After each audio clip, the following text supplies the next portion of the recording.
Hello, and welcome to Brian sitting in a chair alone. No, I'm here.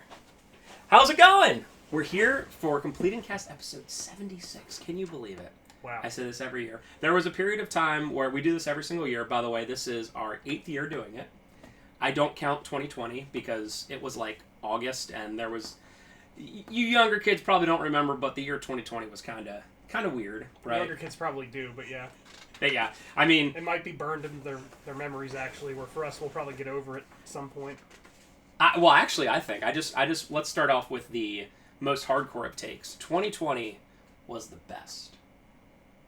I loved A, not going to work a lot. Okay. B, not having to do a bunch of stuff. C, having a bunch more time for my family. I was with my family every day. I went into work to ship out stuff. I was home by noon. I walked my dog like twice a day on these like long walks. I finished my book. Just like all that extra time was just the best. So I can understand how for many, I don't want to start off with a super negative, but I can understand how like for other people it would be like the exact opposite. For me, I was like, when's the next one? But that's just me for that. Okay, but yeah, like I said, it's our 8th year, so we take this seriously. We started in 2017. The year after 28 to 3. Fitting. Wow, we did it. Mm-hmm. We hit 28 to 3. All right, guys, see you next. we did it. So yeah, last year football happened. Wasn't a great end result. I did not watch the Super Bowl, famously. I mean, this is a famous fact. I just skipped it, and I didn't check Google or anything like that. I literally just played games and read books and whatever, and then the next morning I looked it up and I was like, of course. The Chiefs won. That's all I said was of course. And then I did a little bit more digging and I'm like, Niners had a lead, got it, okay. And then it went to overtime and they made like kind of a wussy decision, and then the Chiefs won, and yeah, of course. Kyle Shanahan things. So it seemed like a pretty okay game. Like yeah, it was fun. Yeah. I mean, it didn't blow my mind or anything. It was close for the entirety of it. It's the second Super Bowl that went to overtime. Mm-hmm. First one being 28 to 3. Mm-hmm.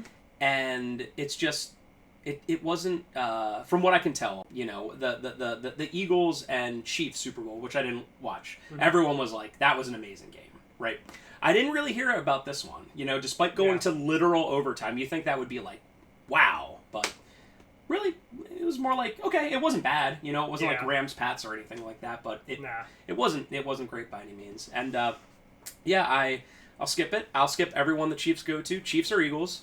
I will watch any other Super Bowl, including the Ravens. Ratbirds. The Ratbirds. Speaking of last year's Super Bowl, last year we made predictions, and I have them written down here. So, Brian, I have not shared this with you yet. Let me start with yours. All right. Okay. So what we did was we picked the division winners, the wild card entrants, and then the AFC Championship game. For the AFC, Brian had the Bills winning the East, the Chiefs winning the West, the Ravens winning the North, and the Jags winning the South. So he was 3 for 4 there. Pretty good. Wild card, he had Bengals, Dolphins, and Jets. So he was 0 for 3 there. AFC Championship game, he had Bengals at Chiefs, with Bengals winning, and obviously he had one of the two. Yeah.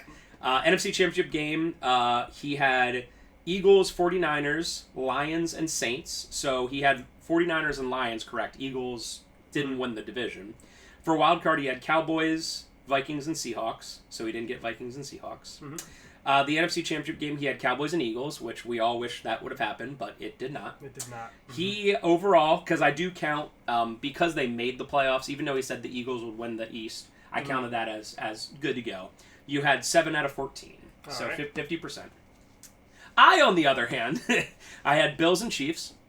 I had the Bengals and the Jags. They did not win their divisions. For wildcard, I had Dolphins, Jets, and Broncos. They all didn't make it. I wish I would have picked Browns looking back on it. I mean, I know that's, you know, but like that would have been such a cool. Who could have decision. thought that Joe Flacco would come in there and just who could have? I mean, who could have thought? You know, we both. Well, let me finish on this. AFC Championship game: Bills at Bengals with Bengals winning. Mm-hmm. Also didn't happen for either of those. Yeah, it's just one of those things where, you know, when you make these predictions, who would have known that Joe Burrow would have went down week like 8? Yeah. I was at that game, by the way. It was a Thursday night game, and before I finish this up, it's the in-stadium experience, and I want to see if Brian agrees with me on this, is so much worse nowadays than watching at home that it's kind of unbelievable.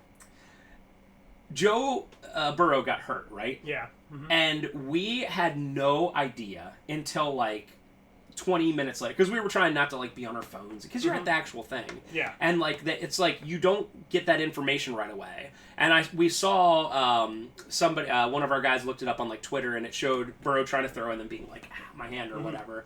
We didn't see that. They like never showed that. So all of a sudden there was the backup coming out. Yeah. And I was with two Bengals fans, and they were like, that's the backup. And we were like, whip.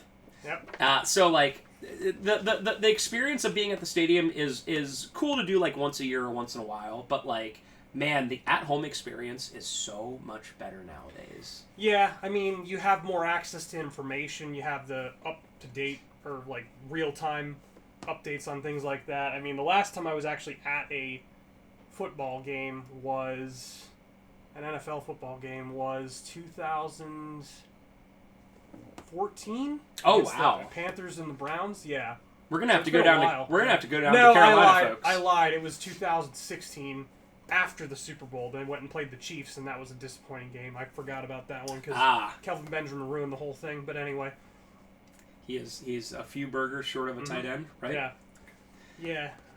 I don't know. There's something about it being there, especially if it's like the home team. I usually go as like a fan of the visiting team. I've only ever been to Foxborough once, and it's like cool to be like there with 80,000 people who also like the same team and all that.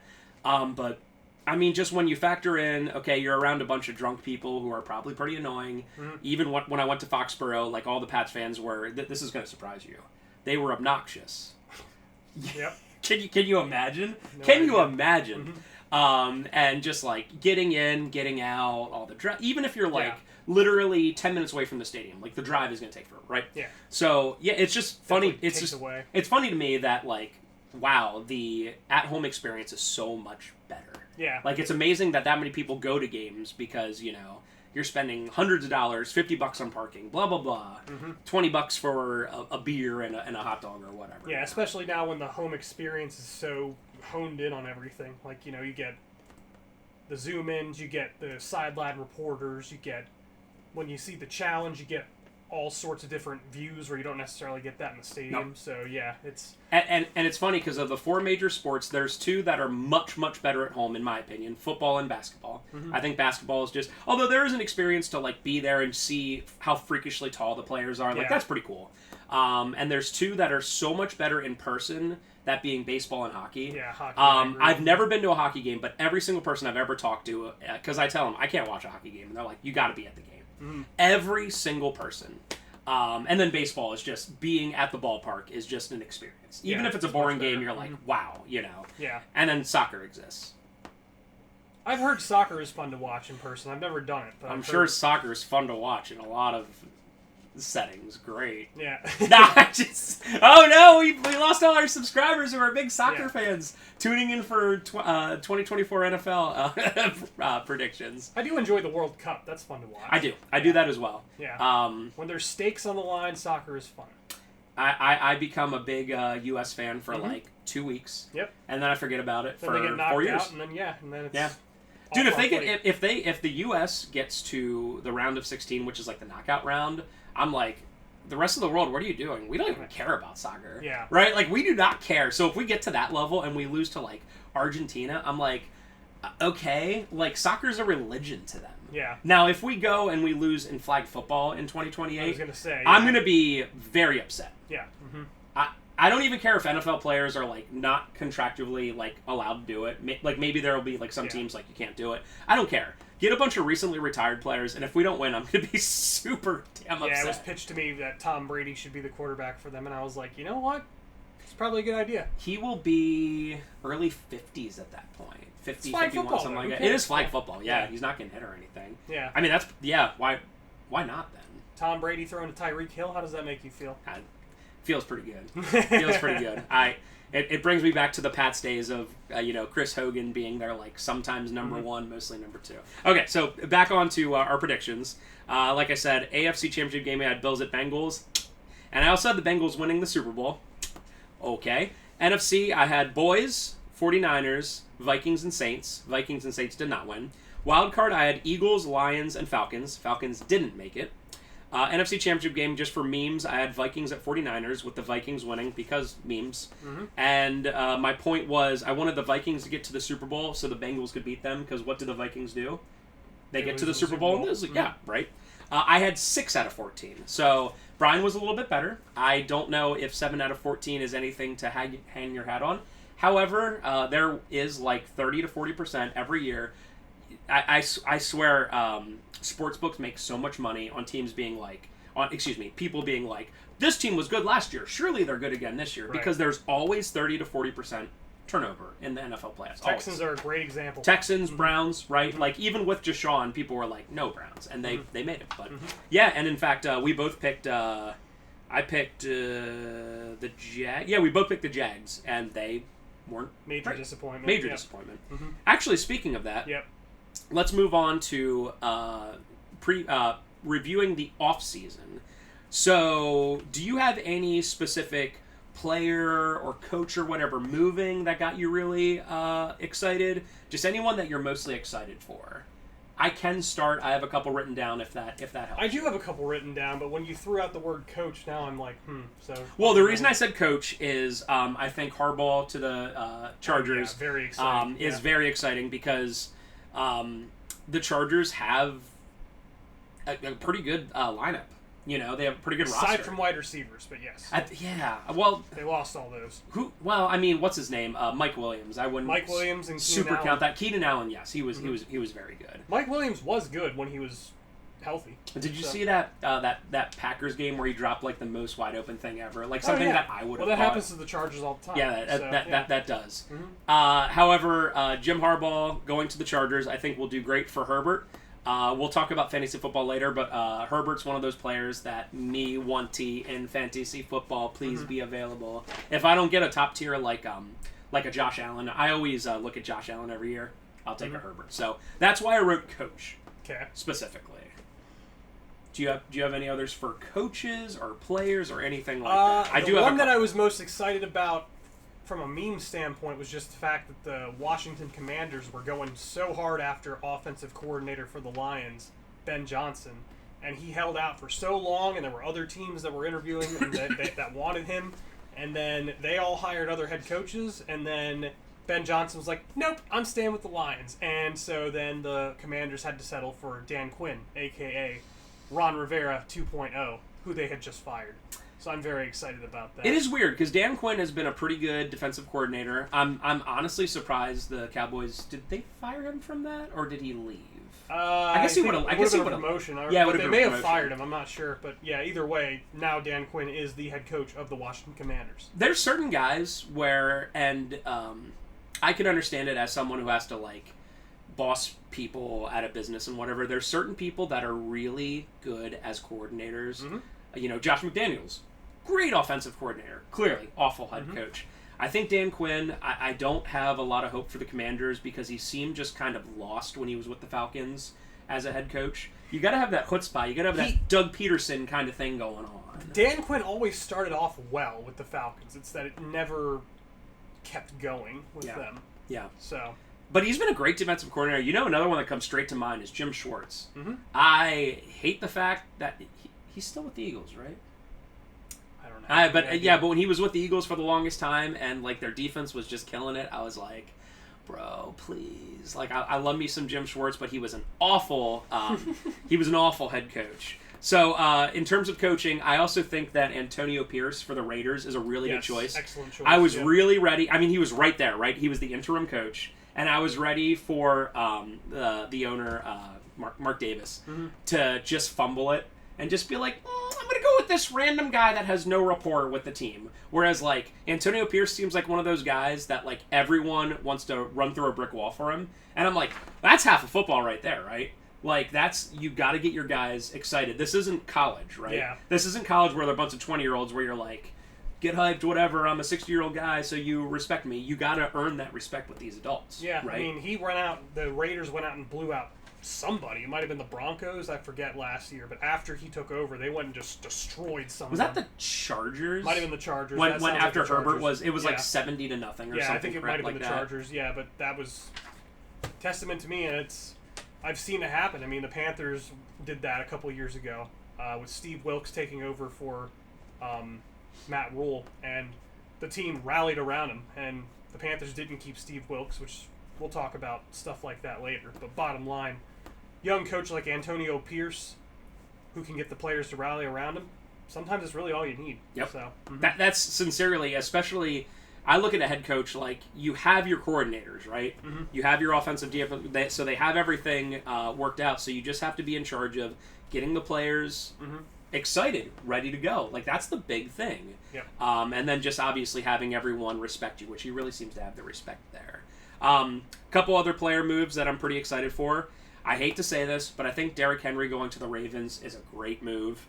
That was on my list too. Yep. So, I hate to say it, but when you have, oh my God, you have 200 and I don't know how many pounds he is, 40, 50-pound Derrick Henry as an option, and then also Lamar on a read option just going, no, I'll take that and be super fast. Wow.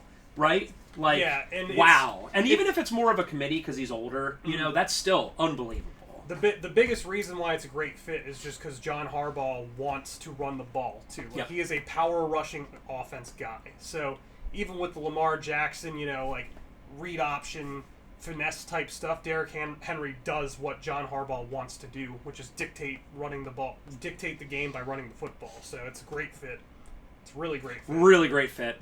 I don't know in fantasy purposes if he'll be like super high volume, but you're definitely going to take him as maybe like a running back 2 or maybe even flex kind of thing because of the touchdowns. Yeah, like he won't get a lot of catches. He never has. But I mean, if they get down to the 1, 2, 3 yard line, you think they're going to give it to anyone else? Oh, even those games where they're winning 10-0 and they're trying to drown out the last 6-7 minutes of the game. Yep. Derrick Henry's going to get the ball a lot too. So because that's what he does. He beats up defenses when it's fourth quarter. And there's some crazy stat about like how many of his career rushing yards is in the fourth quarter, and it's like you would think, oh, it's got to be 25% because split in 4. It's like way more than that because he wears everyone out, and by the time the fourth quarter runs you the heck down. Yeah.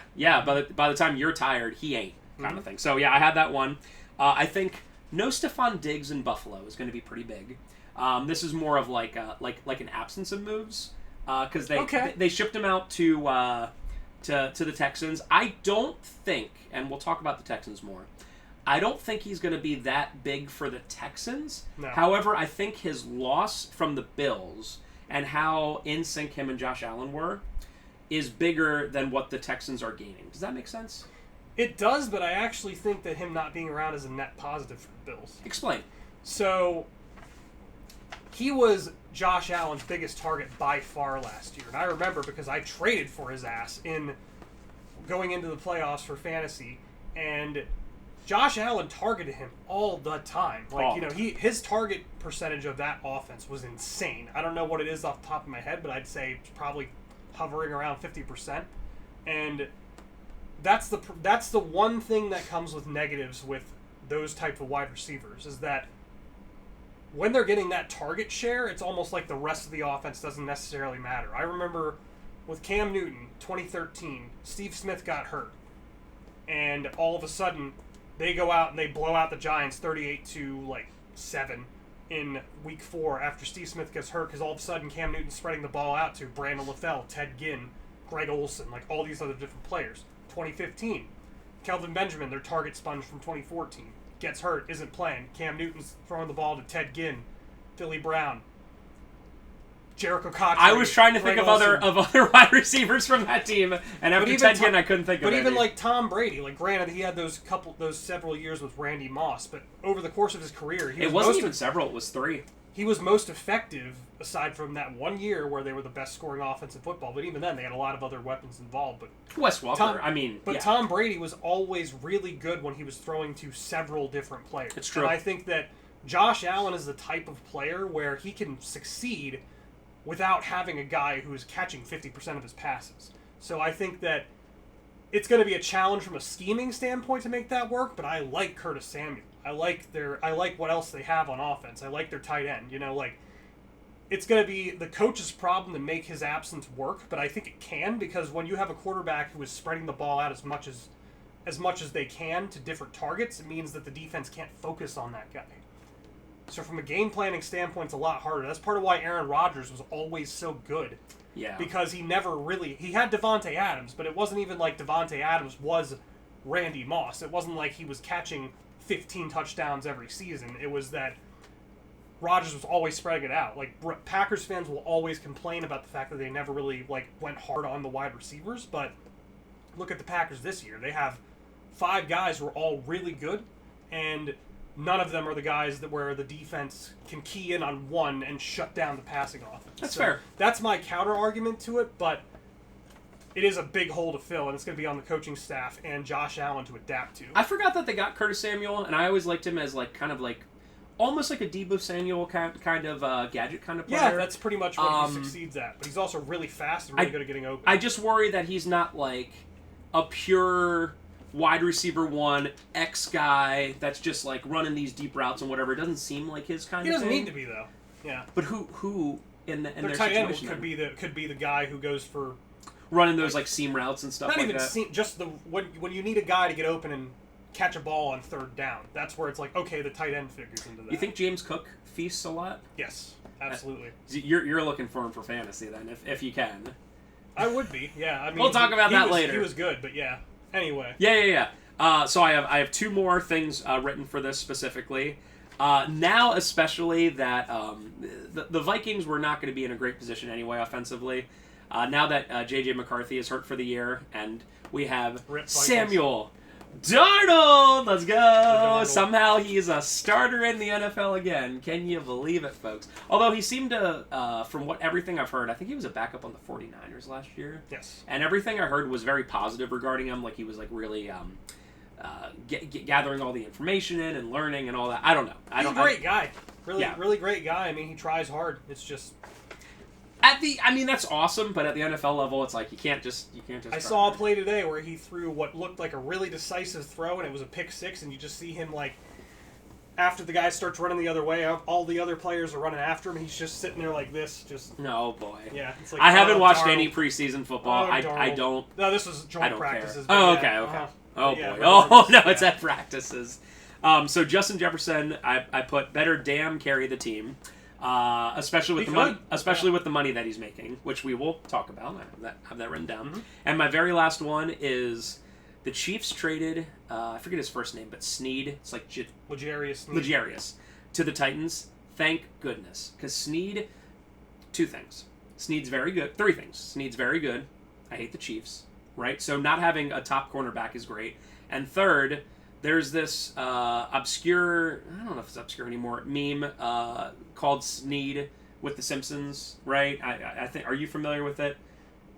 Sneed's Feed and Seed, formerly Chuck's. Okay. I always wanted to get a Sneed jersey because that's funny, but I refuse to get a Chiefs jersey. I'm definitely going to get a Titans jersey because those darker blue colors they wear sometimes. Mm-hmm. It's pretty. They are pretty nice. It's pretty nice, right? Yeah, they are pretty nice. And the Titans are one of those teams that I have really no feeling one way or the other, right? Like they could win the Super Bowl and I'd be like, good for them. Like we know a couple Titans fans. Well, your brother's a Titans fan, right? Yep. And I'd be like, good for them. I'm happy for them. And they could go 0 for 17 and I would be like, okay. Right? Like, I have no thoughts about the Titans. So, being able to wear their jersey is perfectly fine, right? Yeah. Not jumping out at the wrong time either, so. No, well, we'll see how things... They got Calvin Ridley, too. Mm-hmm. The Pats were trying to get him. Do you see the Pats just traded their best freaking defensive player, Matthew Judon? And I don't care. I've seen... Great decision. You think so? What, because they're just going to be a crappy team? Because and we'll get into this later when we talk about quarterbacks and wide receivers, but the amount of money that he's going to get paid by some stupid team... Keep going, I'm checking this. The amount of money that he's going to get paid by some stupid team after a bad 2023, it's gonna happen, and I think the Patriots were smart not to give him that money on the last year of his contract. They got a 3rd-round pick out of it. It's fine. They weren't going to be good this year. I apologize if a little bit of that was blurry. It may or may not be, but it doesn't matter. You got to hear my when I checked it, it was a little blurry, so I apologize. That's why I try to check every 10-15 minutes. Yep.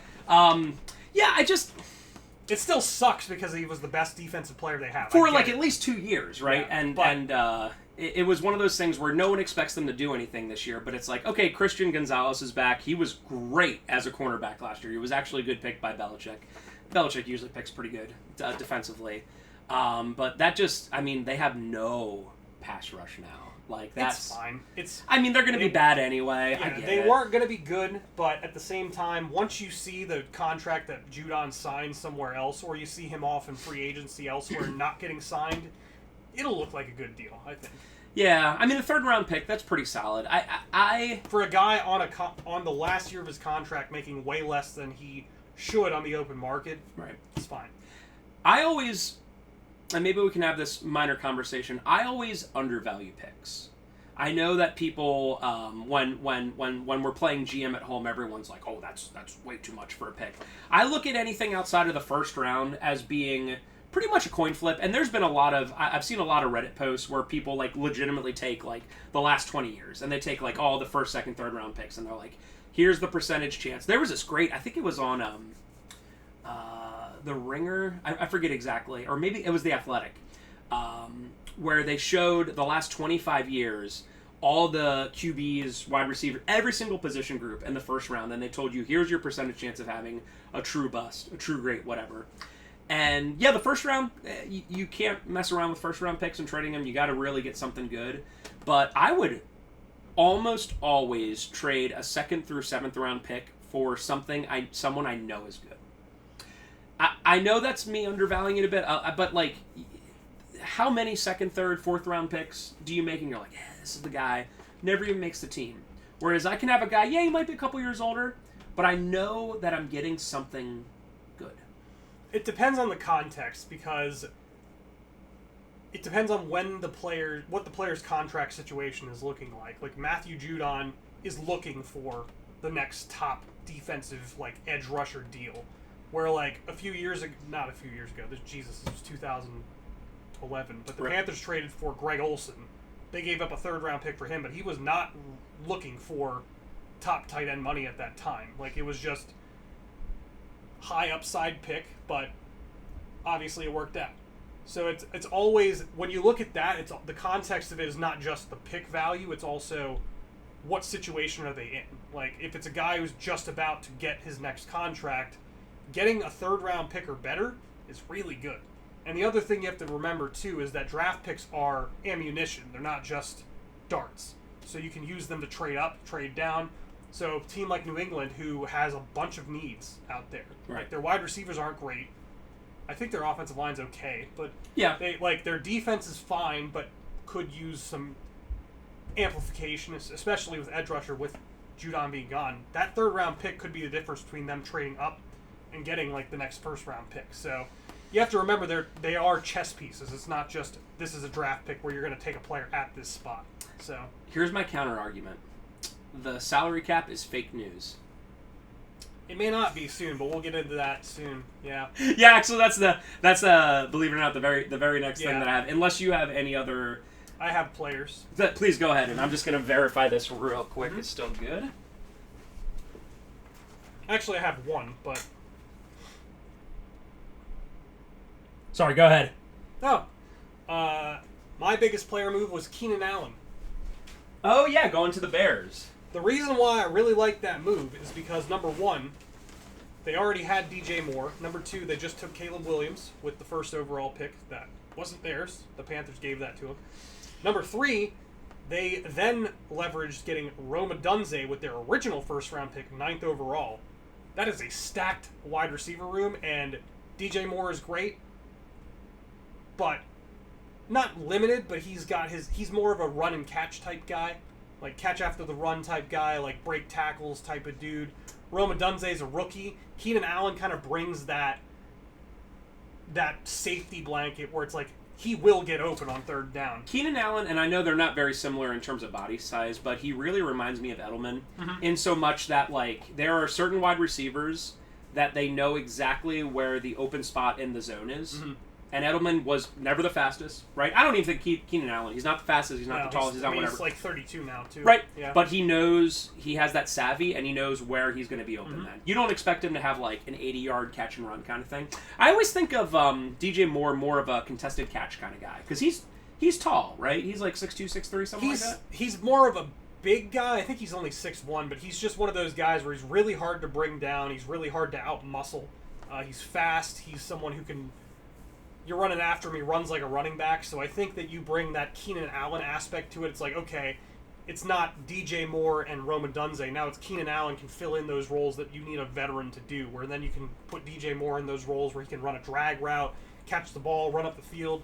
Put Rome Odunze in those mismatches against guys who are clearly not as good athletically as him.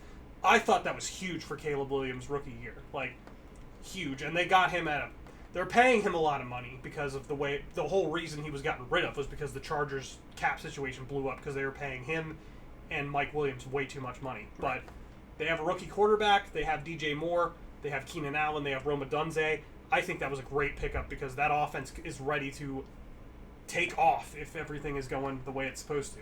I mean, if Caleb Williams fails, it is 100% on him. Yeah.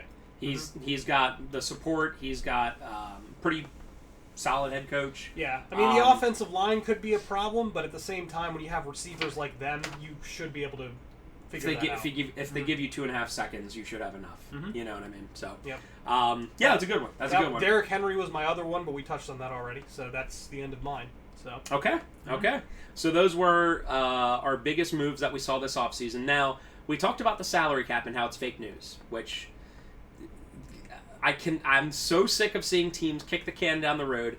The Saints have been kicking the can down the road for at least 10 years, and it's finally catching up with them. Mm-hmm. I've probably said this every single year for 8 years, right? Yeah. And it's finally to the point, and only after they pay Derek Carr like $40 million a year, where they're and Taysom Hill like $20 million, some ridiculous amount. They paid him a lot of money, but it was all because they were taking care of the void years they tacked on to the end of his contract and stuff. It was one of those where they just kind of dug themselves in a hole. It's like, well, we have to make the best of him with what we did in the past. Yeah. So, So we're going to talk about salary cap a little bit, and mostly the absurdity of quarterback and wide receiver contracts. Mm-hmm. So I wrote down a couple numbers just to put it in perspective, like how ridiculous this is nowadays.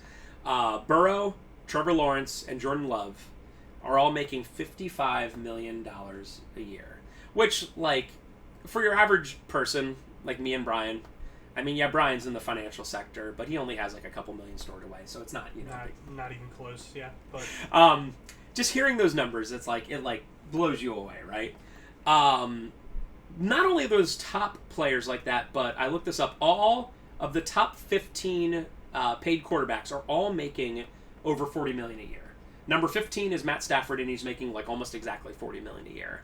The salary cap is $255 million, which is a lot of money.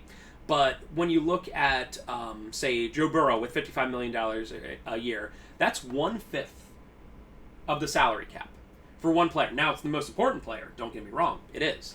But that's 1/5 of the entire salary cap. I can understand why Joe Burrow's making this money. I definitely... The Jags were put in a ridiculously difficult position with Trevor Lawrence, right? Because he was going to get top-tier money, regardless if he stayed there or went different. But is Trevor Lawrence, as an example, the guy where he is right now? This is year, 4, I think. Do you look at him and go, yeah, this guy will win us a Super Bowl? And I understand why they did what they did. You can't let him walk, right? But also you're giving him the most money ever in the history of the NFL for a player who hasn't done much. Trying to pull up Joe Burrow's contract real quick just to make sure. I just checked it today, but I could be wrong. I'm looking at... So the whole thing with these is that they throw out these average annual salaries. True. Now, I did it off of, over the cap. Mm-hmm. So I did, off of their... not their dead cap hit. It was their general salary hit. It's all very confusing. I don't quite fully understand it even all these years later. So the whole thing that's misleading about quarterback contracts and wide receiver contracts in general is they say this is their average annual salary. However, there's typically a very large portion of it that's thrown up front as a signing bonus. And the way the NFL salary cap rules work is when you give someone a signing bonus up front, you spread that out over 5 years as far as your cap space. So they may not actually be getting $58 million a year every single year. A lot of times what it is they'll get a huge portion of it up front but the way they structure the salary cap is then they spread it out over time. So they might only get $35 million a year, but then another 15 is part of that signing bonus they sign. So the biggest problem or the biggest reason behind these stupid contracts, and actually I just finally got his contract up. So Joe Burrow's base salary for the next couple of years, it's $10 million this year, $25 million next year, $25 million the following year, $27 million the year after that. But his signing bonus caused it to be, where is it now? Yeah, he got $13 million last year as part of his signing bonus. He got $8 million this year. That's also prorated as part of his signing bonus. So they go by that average, but a lot of times on top of that, it's backloaded. So his final 2 years of his contract, 2028, 2029, he's getting paid $35 million and $48 million the final year. So it kind of all spreads out weird when you look at it that way. But the biggest problem is guys like Daniel Jones. So he was one of the top 15, by the way. So Daniel Jones had one decent season, but because he was about to walk in free agency, the Giants gave him $40 million a year, quote unquote, right, in his contract, and that's the whole thing. And the same thing happened with Kirk Cousins when he went to the Falcons and the Vikings were out there. As soon as teams start negotiating with one another, somebody's overpaying. That's just what happens. Oh yeah. Same thing with wide receivers, and that was I feel like wide receiver was kickstarted by Christian Kirk with the Jaguars, because I remember when that signing happened a few years ago. He was like the top at that point. Yeah, he was getting paid like top wide receiver money, and everyone was like, "Why are you paying Christian Kirk that kind of money? He's not only to get less than 1,000 yards the following season, like 500 yards last year." And it's like, that's how free agency works. Teams are betting against each other. They're betting on the fact that the salary cap's going to go up, so they would rather overpay and secure those services. That's why drafting is so important. But yeah, the fact that players who were good enough were hitting the market at these important positions, because offense is now the king of the NFL. Now everything is bloated with those two positions. It's ridiculous. I have a couple written down for the wide receivers. A.J. Brown is the top listed at $32 million. Amon-Ra, Sun God, St. Brown, $30 million. Tyreek Hill, $30 million. And all of the top 10 wide receivers are $23 million or more, which sounds like chump change compared to the $55 million for the quarterbacks. But still, if you have a top 15 quarterback, so let's say $45 million a year, that's pretty average for the top 15. And then you have a top 10 wide receiver, let's say $25 million. So that's $70 million. That is 1/3-ish of the salary cap for two players. Now, two very important players, but still two players nonetheless for your wide receiver one and your quarterback. I have noticed that those you mentioned that specifically. Those two positions have really gotten out of hand, I would say. Yeah, I mean, the other part of it is that what matters is when they sign their deals as well too, because you get that yearly salary, but a lot of times those first 2 years, as far as like actual money being paid out, is very low, and it's kind of like structured into it midway through the deal. Like everyone was talking about Devontae Smith for the Eagles, who was re-signed extended, I should say, this past offseason. And they're like, how are they paying both A.J. Brown and Devontae Smith? Well, Devontae Smith, most of his money, as far as the way the contract is structured, is 3 years, 4 years down the line. So that's how they can afford to do it. Howie is a really good GM. Yeah. It pains me, but he's a really good GM. And the way those deals bite you is if the guy falls off a cliff. Actually, that's why the Saints are struggling right now, is because they have guys like Cam Jordan, still good, but like back end of his career, they have a lot of players. He's well over 30. Yeah, back end of their careers where now they can't get out of those contracts. They can't. Like, it's not. There's too much guaranteed money because it was restructured too often, so then they can't get out of it. Where teams that are smart know when to let go of these guys, trade them away, make somebody else pay their deals or whatever. So the NFL salary cap is stupid. It's really stupid. I love numbers. Brian knows this. I love looking at stuff like that. I feel like it's I guess you could call it accounting magic. It's why some of these big businesses, they're like, would you look at that? We had $100 million in sales, but we didn't make any profit. Isn't that crazy? It's like kind of the same thing to me, where you're just like, what? And if there comes to a point, because the salary cap has literally gone up every year Mm-hmm. for at least 20 years. Except for 2020, but yeah. Right, okay. Mm-hmm. Not counting that weirdness. Mm-hmm. If you get to a point where the salary cap doesn't go up, some teams may be ultra bound. Yeah. Because that. I feel like when GMs go into it, so like GMs, unless you're Howie, and they could have an 0-17 season, and I don't think he'd be fired, because he's done so much for them. GMs kind of look at it like the owners aren't looking at like, what have you done for me recently kind of thing. Like, you got to win now. Mm-hmm. And they're like, I don't care if I leave a huge mess for the next guy. I won't be here. Mm-hmm. So who cares, right? Yeah. So they're like, just spend now, win now mode. Let's go. Let's make these crazy contracts. And if the salary cap ever doesn't go up, holy crap. Some of these teams that are playing top money for players thinking, oh, the salary cap's just going to go up in a couple years. That's fine. It's not a big deal. Could be really, really in trouble. Yeah, I think it was the Raiders the one year who were way over the salary cap and had to try and get under the floor, and they were getting penalized for it. So it's real dumb. It's real dumb. But the bottom line is just that every new player who comes up to get paid is looking at, okay, who just got paid? And Brian Burns was the most recent one as far as edge rushers go, where he wanted $32 million a year, and it's like, well, you're not Joey Bosa. You're just not. You're a pass rush specialist. And he ended up getting $28 million from the Giants, and good luck to him.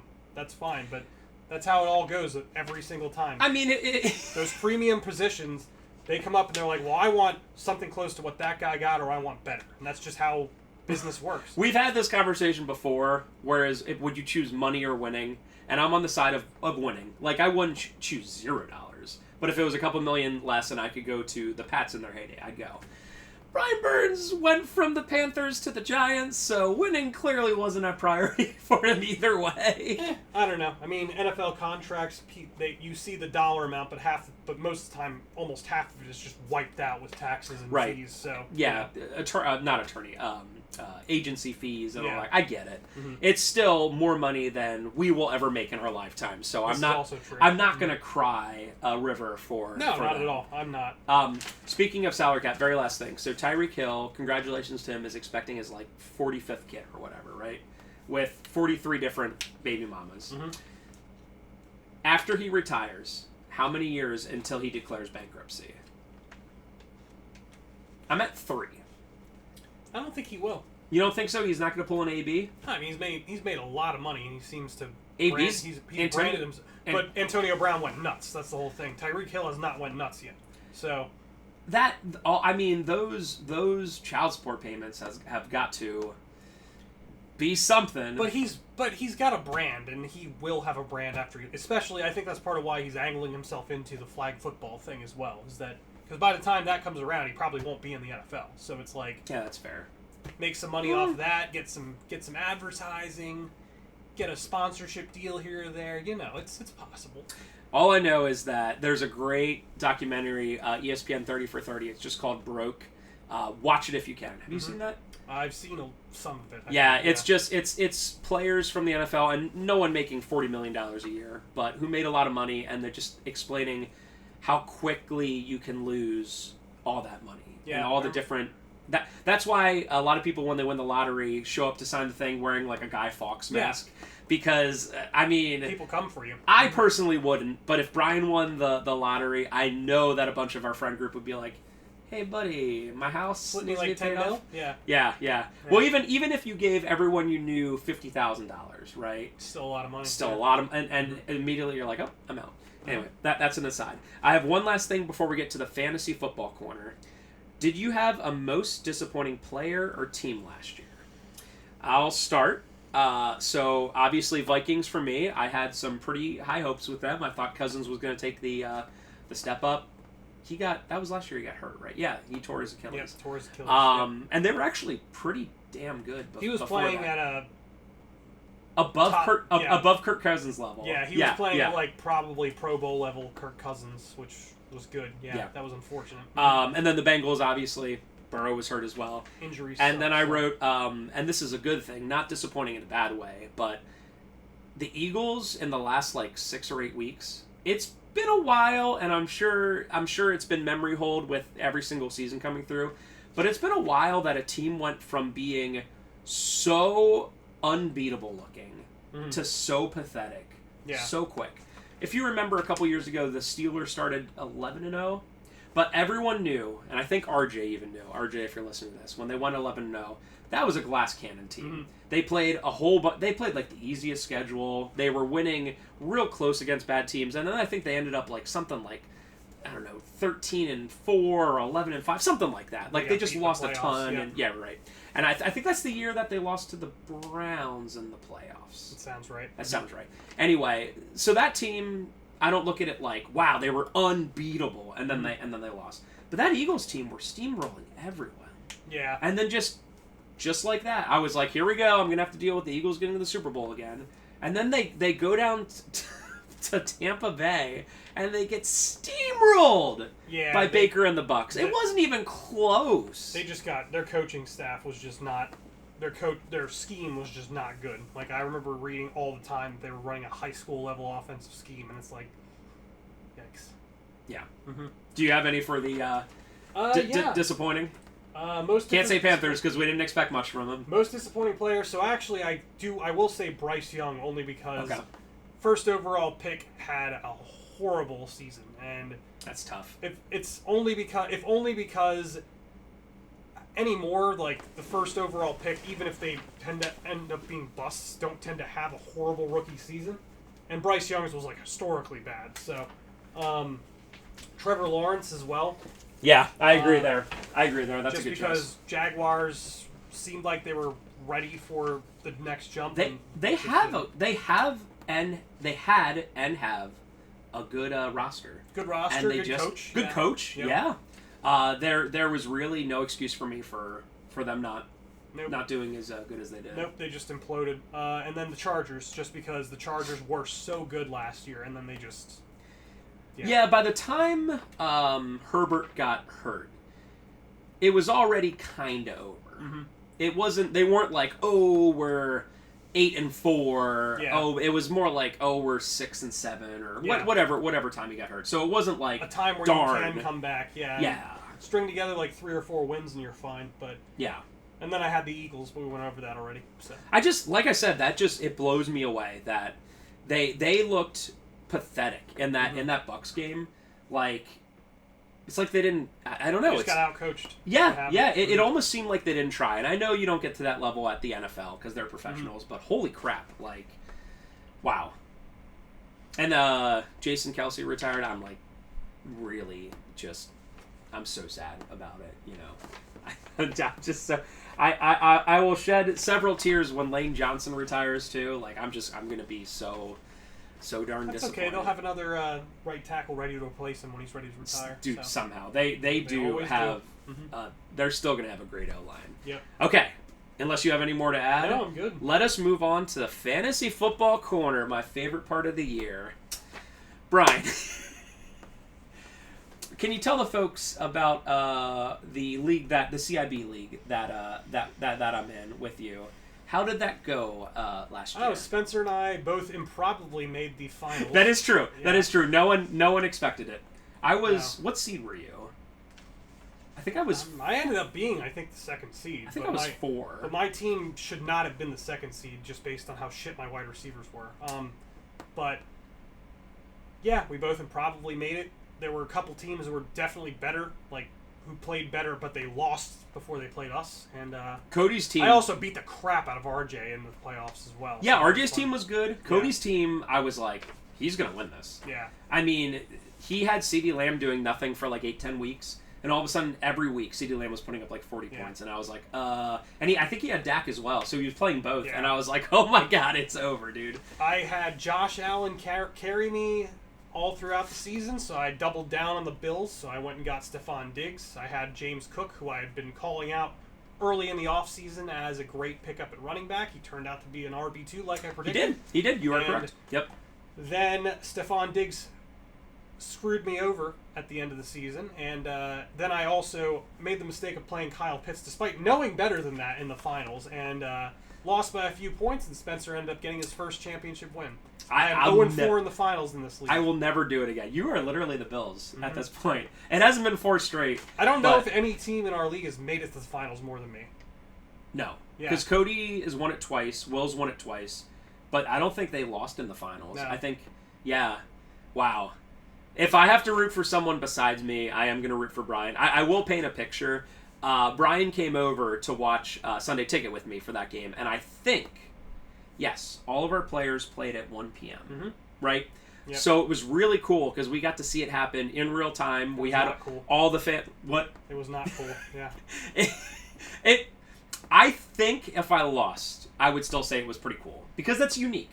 You usually, in a fantasy football setting, it's usually very, it's not personable, right? Yeah. Like, you just sit there, you're watching TV, and then you, like, send them congrats text, like, congrats, hey, buddy. Congrats, man, you know, whatever. It was pretty cool. Yeah. So the simple fact that all of our players played at 1 p.m., so I wasn't like, you know, I wasn't going to be like, Brian, you got to stay all day for the Sunday Night Football game or whatever, right? Nope. He definitely let me leave and just go sulk, so that was nice. So. But it was it was really cool that all of them played. Another thing to mention is Brian played, I want to say 4, but maybe 5 Bills. No. 3? Only 3? Yeah, I would have played. I didn't play Gabe Davis. So Josh Allen, Stephon Diggs, Cook, and James. Yeah. And for once, I've been doing fantasy football for I believe 10 years now, and the Pats, even when they were amazing and had an amazing defense, always effed me like royally. Like if there was ever a chance for them to let me down, they let me down. And for once, the Pats. It was a really weird game too. It was like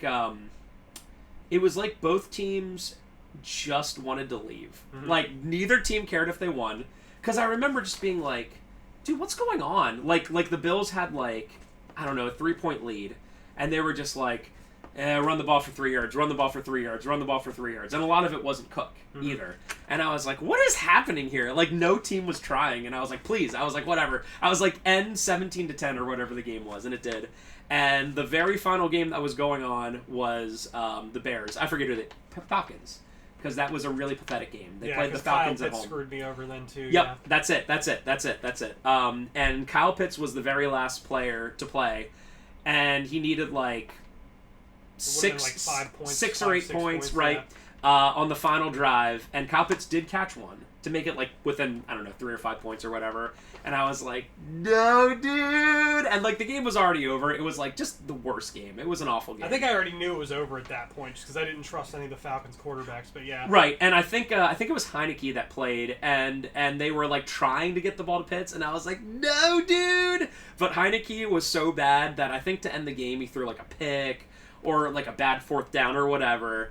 And it ended up being that. The only bad part was I really get disappointed, even though I won, when the final week is like 110 to 100, and that's kind of what it was. Yeah, like we didn't score a lot, I was barely over 100, and you might have gotten to 100. Yeah. It might have been like 105 to 95, and I was like, oh god, like it is what it is. You know, if you go to the Super Bowl in real life and you win 6-3, you're a champion, right? Yeah. What do you call the person who graduated last in their class at a medical school? Doctor, right? Yeah. I mean, it is what it is. But that was a pretty, and I understand I won and everything, but that was a pretty special moment because you really don't. It's fantasy football is kind of impersonal. I know that there's a lot of leagues that like don't even do like in-person drafting. Like the other league I'm in, Nick's league, at least we do in-person drafting. I'm at the point where I only know like 4 or 5 of the guys in there, but like at least I'm at the point where I'm like, oh, I remember that guy from the draft or whatever. Sometimes it's literally just, hey, we're drafting online at whatever time, and like that's it, right? And it doesn't, the bragging rights aren't there as much. The more personal you make it, I think the better it is. Yeah, I agree. You know, I mean, you can have some good back and forth via text and whatever, but definitely having the personal aspect to it makes it easier. Well, there's also fun. like you joined Josh's. He's also in our league. What was it? The Dynasty League. Yeah. And I'm sure that's like a little less personal because you're like, I don't even know these people. You know. Most of the time, if I got what I would call a dumb trade, I was just like, nah. It wasn't even like a conversation. It was just like, nope, we're not talking. Yeah, because like if with my friends, I might be like, you're being an asshole. Let's have a better, more of a dialogue here. Like RJ will send me trade things, and I'll literally just like. Because he works at the store, and I'll literally walk over to him, pull my glasses down, and be like, bruh. He'll be like, what? And I'm like, you know exactly what. Like, that was the dumbest trade. You think I would accept that? So, there's something about it that's so much more fun. All right, let me ask you a question. Best player available for drafting. Best player available or by need. For example, if you already have 2 running backs, but no wide receivers, but the best player available by far is a running back. Do you take that player and just worry about wide receiver later, as an example? Or do you go, nope, I need to have a wide receiver at this point? This year, I think you can do BPA and get away with it.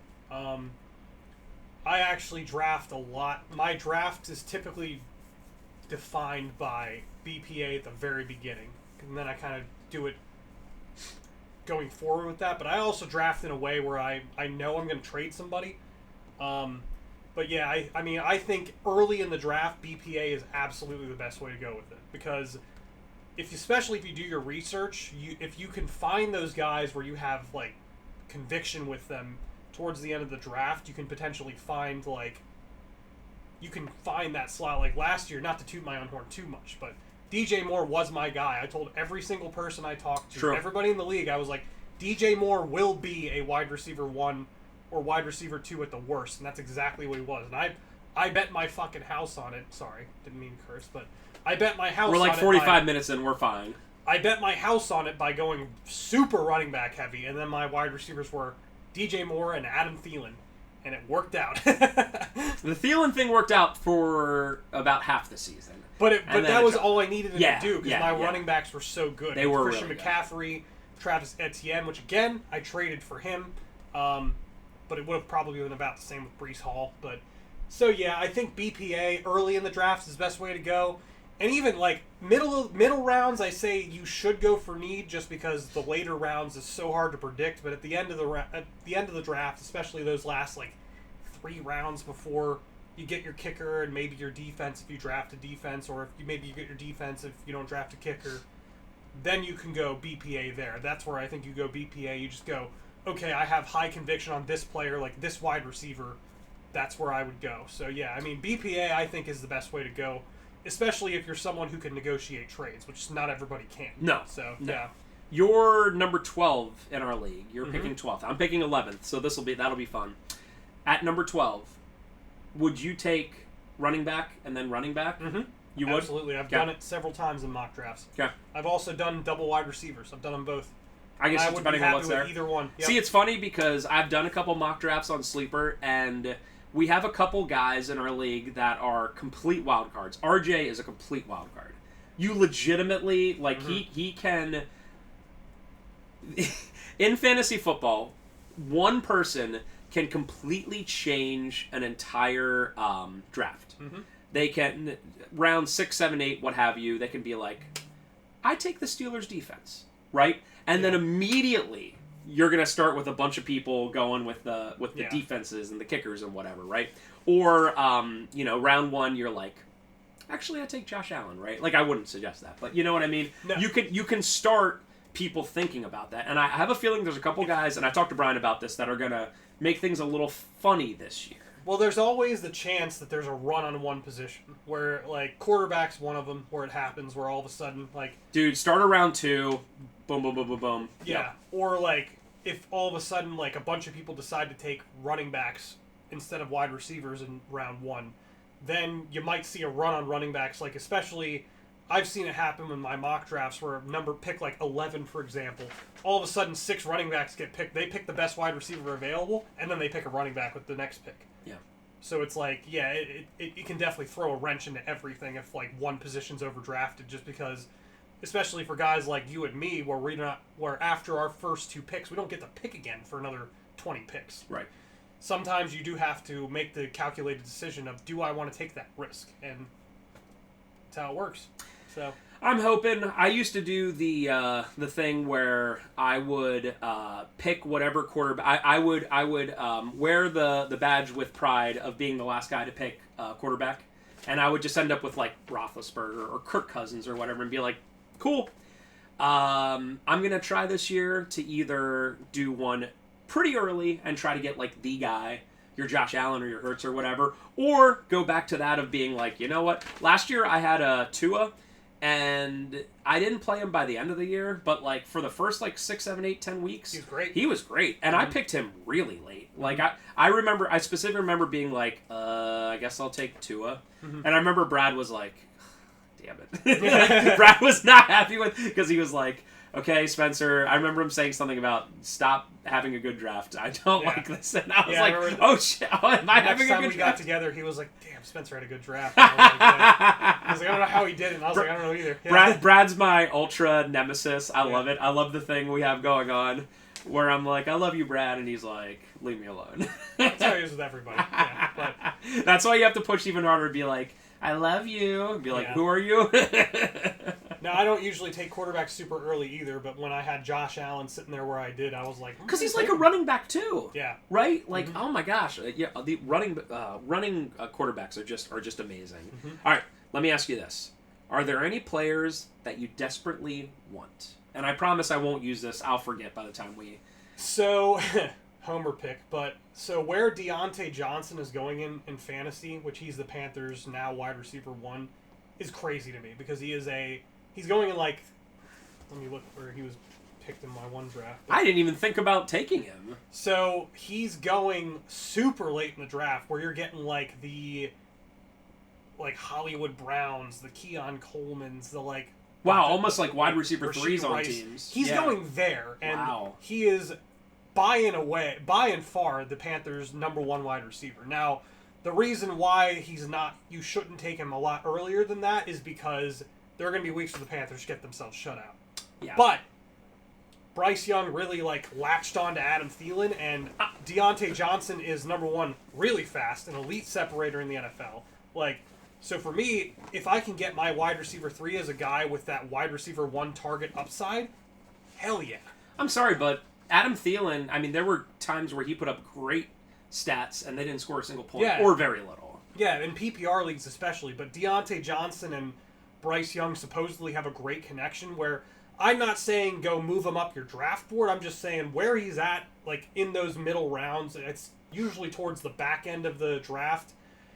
Great value there for me. Like if I can get him there, I will. But it's one of those where I'm seeing now that stuff is coming out of training camp where they're talking about, oh, Deontay Johnson did really well. Oh, he just this past week or I should say yesterday, because this will probably come out tomorrow or Friday or Saturday. But they were talking about how the Panthers' passing offense looked really good against the Jets' defense. But right now, like as of this moment, I think Deontay Johnson is being heavily underdrafted. And so I would love to get him at his current ADP. I'd be so happy with that, especially if I went with the 2 running back strategy and I needed like a wide receiver 2 super late in the draft. I'd take Deontay Johnson and just run home with it. I actually love taking wide receiver 1 on bad teams. Yeah. For multiple reasons. I mean, they're the guy. They'll be down a lot. And it doesn't matter if Bryce Young throws picks, right? You're not playing Bryce Young, but if he keeps throwing it to him... They have to throw the ball to somebody. That was my strategy last year. No, it's true. It's true. So I actually really like that as an idea. You have a bad offense. Yeah, they're not going to score a bunch of points, but most people nowadays play PPR. Yeah. Mm-hmm. I assume probably 80% of leagues are PPR. And it's like, Adam Thielen had games where he had like 8 catches for 80 yards and no touchdowns. That's 16 points. Right. Like, he's not your wide receiver 1. He's probably your flex or something. Yeah. That's great. Dude, if I got 10 points out of my flex, I was always like, good, you did your job. That's enough. You know what I mean? So. And in that same, I guess, light, I really like Malik Neighbors for the Giants for that reason. Because it's, again, he's got to throw to somebody. Yep. But Malik Neighbors is really freaking good, too. And then my third one, and this is more so for when you're in the back end of the draft, maybe you don't get that Deontay Johnson, but you're like you're like sifting through the wide receiver 3s and 4s, and there's like 3 Chiefs wide receivers that are all getting drafted in the same area. Hollywood Brown, Rashid Rice, and I forget who their rookie is. Maybe it's Keon. I don't think it's Keon Coleman, but it's one of the rookie wide receivers, but if I'm taking that dice roll on any of those 3, Hollywood Brown 100%. Because Hollywood Brown, very productive wide receiver. I know that wasn't great in Arizona, but I think playing with a guy like Mahomes, who is just Mahomes, I would take that dice roll if I need my wide receiver 3, like especially like I was saying, if I'm drafting running back heavy early. If I'm taking the dice roll on any of them, Hollywood Brown to the house. You know, and he would also be a great player to have a great week, like week 1, 2, 3, and then immediately ship him. kind of thing. Buy That's low, sell high. that's the Mike Williams special. Mm-hmm. He would have like just some crazy week, and you're like, hey buddy, want Yeah. Mike Williams? Because you know it's not You need gonna... a wide receiver. You have some injuries. Yeah. So that's another good choice there. I really like that. So I have a couple written down. There's going to be a theme here. I desperately want T.J. Hawkinson. Dump offs. That is the main reason. I look at tight ends and running backs on bad teams with bad quarterbacks in a PPR league, and you're just going to have a bunch of dump offs, right? So originally it's like Kirk Cousins, you want T.J. Hawkinson because he's a good tight end, right? Sam Darnold? Dump offs. Who do bad quarterbacks throw the ball to? Running Darnold throws the ball to running backs a lot more than tight ends. Running backs and tight ends. Yeah. I actually saw him listed on a bunch of websites of players to avoid. And I disagree because I really like... I don't want a wide receiver on a team that has a bad quarterback, but I love running backs and tight ends. I will give you this. I saw T.J. Hawkinson go as like the fourth to last pick for a team in my mock draft earlier this week. What? And I would absolutely take him to... Fourth to last pick as in like, so there's 4 rounds left. But yeah, that's great value for him. Great If you can get him there, then yeah, I'd be very happy with that. I also, and this goes against conventional wisdom, but I also really want Alvin Kamara. Because Derek Carr just can't throw a football. PPR sponge, baby. Like that dude. James White effect. Are the Saints gonna score 40 points a game? No. Is he gonna have any games like he had before in the past where he scores 50 points? No. But what is his like bare minimum floor? 10, 15 points? Especially where I'm with all these dump off PPR things, you know? Especially where I see him going in a lot of drafts. I mean, he's going in the same area as players who are RB2s for other teams. So, right. Yeah, that's not a bad place to get him. I mean, is he going to score a bunch of touchdowns? No. But I just expect Derek Carr to be like, duh, me throw to you. Dude, do you know how many points in PPR a 5-yard catch is? 1.5. I'll take that all day, every day, right? Especially give me 6 of those. That's fine. Yeah, absolutely. RB2, yeah. And again, I'm not talking take him first or whatever, but for like an RB2, if your RB2 gets you 10, 15 points average, you're good. Mm-hmm. You know, if you have that guy up there, you're good. I get that. And I'm liking DeAndre Swift with the Bears because if they're going to be throwing the ball as much as we think they are, they're going to get close to the end zone. Keenan Allen is not so much a touchdown guy. DJ Moore is more of like the back shoulder fade. That's my least favorite play in football, by the way. The back shoulder fade when you're like on the 3-yard line or whatever. So I have a feeling they're not going to get super silly with Caleb Williams, and they'll be on like the 2, and they're like, hand the ball off, right? Mm-hmm. We just want to win games, right? We want to get you started. So I could... I mean, he would have been amazing on the Eagles last year, fantasy-wise, if they like ran the ball, right? Mm-hmm. And they used him, yeah. And then they used him. But I think that would be a pretty solid one as well. And I assume he's not going super high. No, I haven't done a lot of fantasy drafts or anything. He hasn't gone super high in the drafts I've seen. I mean, yeah, especially if Caleb Williams has those rough games where they need to just like get the offense back on track, you might see DeAndre Swift. I'm just more thinking if they're rookie quarterbacks, if they're good, are generally really good between the 20s, right? Mm. So I'm looking at him in the red zone kind of thing, where like, hey, you need that last couple yards, and he's a battering ram. So I don't know. I could be wrong, but I have usually a pretty okay take on these. All right. Are there any players you desperately want to avoid? I think I know a couple off the top of your head. I have 2 that you might have written down. Oh, go ahead. So, Gabe Davis, I know people are gonna pull him. I don't believe in him. I don't care if he's not on the Bills anymore. He doesn't seem particularly sought after anyway, but yeah. But still, even if you're like super late, you know, round 13, 14, 15, and you're like, he's available, I'm not taking him. Yep. Travis Etienne. I agree with that. I had him in my other league, and man, those first 10 weeks were great, and there was such a drop-off. Mm. I don't want a player that wins me weeks 1 through 8. I want a player that can win me in the playoffs, and man, there was a huge... And he wasn't hurt, wasn't anything like that. It just a complete drop-off. Mm-hmm. So I don't trust it too much. And I thought this was a great pick last year. Tony Pollard. I thought I made the move of the draft when I took him. It wasn't super early. It might have been round 3 or 4, but I was like, are you guys kidding me? This guy, when Zeke was there, averaged like 6 yards a carry or something, and he did for a Cowboys team that was damn good at offense. Mm-hmm. He didn't do anything. Yeah. And I kept playing him. I do not want to make that mistake again. Yeah, I mean, for me, Najee Harris is on my list. Is he still on the Steelers? Yes. Okay. Just because it's hard. It's hard because I just don't like the fact that he's not super productive as a running back. I mean, he gets the job done if he's like your RB3. If you're really RB1 heavy, like you got the hero ball running back where you have like a Christian McCaffrey, then fine, Najee Harris can be in there. He might score 8 points a week. That's fine. Trying to think who else I had on that list. I had a list. I really don't like running backs that have almost no receiving abilities. Mm-hmm. Yeah. You really have to be like a Derrick Henry, right? Like just an absolute bruiser. And I don't think Najee really ever. You know, I always wanted to. In my other league, I was so injury stricken that I had to play. Oh, who's the backup running back for the Steelers? I had to play him a bunch last year, and it ended up being okay because he's one of those more like scat back kind of things, and that ended up being okay. Like if I absolutely had to play him, but I wouldn't do it again. I wouldn't do it on purpose. I'll put it that way. I guess the other player I'll throw out there is DJ Moore, which is contradictory, but only because of how high he's being drafted and because they have so many mouths to feed on that offense now.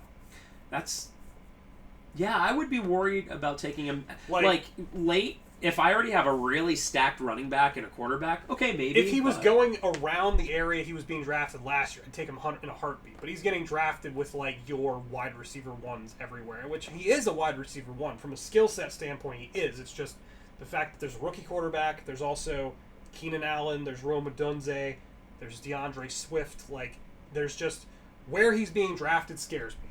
Where would you take Marvin Harrison? Hypothetically, Late in the first.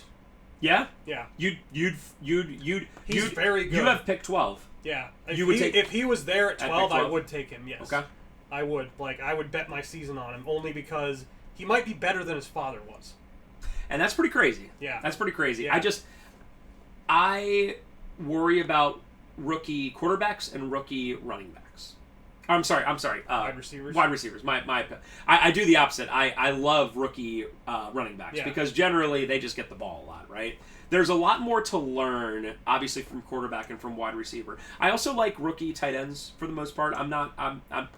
It's less complicated, you know. Yeah, it can be. My only other one is Jonathan Brooks, Panthers rookie running back. Now that you bring up running backs, only because I think that he's getting drafted too early as well. Because people are drafting him like a rookie running back. The problem is you don't know when he's going to play. And you also don't know when he's going to be full gear again because he tore his ACL late last year. And he might have been the best running back in this draft. So I get why people are taking him, especially since Carolina is probably going to be bad and they'll probably need to run the ball. But there's a very solid chance he's not even in full gear until like week 9. So wow. Their target for him is like week 4 or 5, but that's never how it really works out. Like, if I'm taking him as like that late season surge bet, not I need him to sub in like midway through the season for an injury or for bye weeks. Yeah. So, but yeah.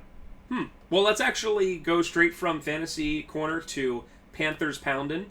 I have written down here whatever Brian wants to say about the Carolina Panthers. Oh, just I hope that they're watchable this year. I mean, record?